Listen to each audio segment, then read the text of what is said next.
Jake had always considered himself a lucky man. He had a thriving business, a beautiful home, and a wife he adored. To top it off, his best friend John had been by his side since they were boys, sharing laughter, tears, and every milestone in between. But fate has a cruel way of showing truth. It started with small changes.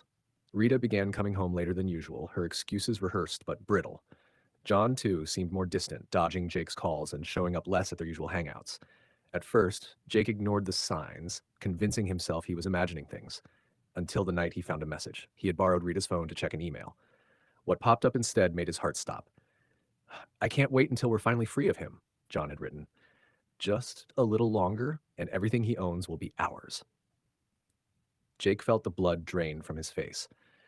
Betrayal wasn't just a word anymore. It was alive, breathing, and stabbing him in the back. But he didn't storm into the living room. He didn't confront them. Instead, Jake set his jaw and whispered to himself, "Not yet."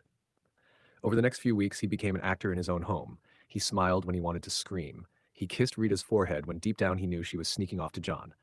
And while they plotted against him, Jake was busy plotting something else. He installed discreet cameras in his office, recording every late-night meeting Rita and John thought he didn't know about. He kept copies of bank transactions, forged papers they tried to prepare behind his back, and every text message that revealed their twisted intentions. Each piece of evidence was a dagger, but Jake kept collecting them, storing his pain in silence. Finally, the day of reckoning came. One evening, as Rita sat in the kitchen sipping wine, Jake placed a thick folder on the table. She looked up, confused. "What's this?" she asked. Jake's voice was calm, almost too calm. "2 months of lies, 2 months of betrayal, 2 months of you and John plotting to destroy me." Her face drained of color. "Jake, it's not what you think." He cut her off sharply.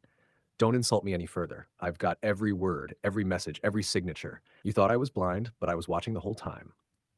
Just then, the doorbell rang. Jake had invited John. When he walked in and saw the folder, his smug smile faltered. Jake leaned back in his chair, eyes locked on the man he once called brother. "You wanted my house. You wanted my business. Hell, you even wanted my wife. But here's the truth. Everything stays with me. And you two? You walk away with nothing." Silence thickened the air. Rita's hands trembled. John's jaw clenched, but Jake, he felt strangely calm. For once, the pain had shifted. It was theirs to carry now. A week later, Rita was gone. John had vanished too, his friendship forever shattered. The house that once echoed with deception now stood still and quiet, but to Jake, that quiet was freedom. Standing at his office window, looking out at the empire he had built, he whispered to himself, "The best revenge is keeping everything they tried to take." And in that moment, Jake realized he hadn't lost. He had won. Not just his home or his business, but his peace, his strength, and his future. Because sometimes letting people destroy themselves is the only revenge you'll ever need.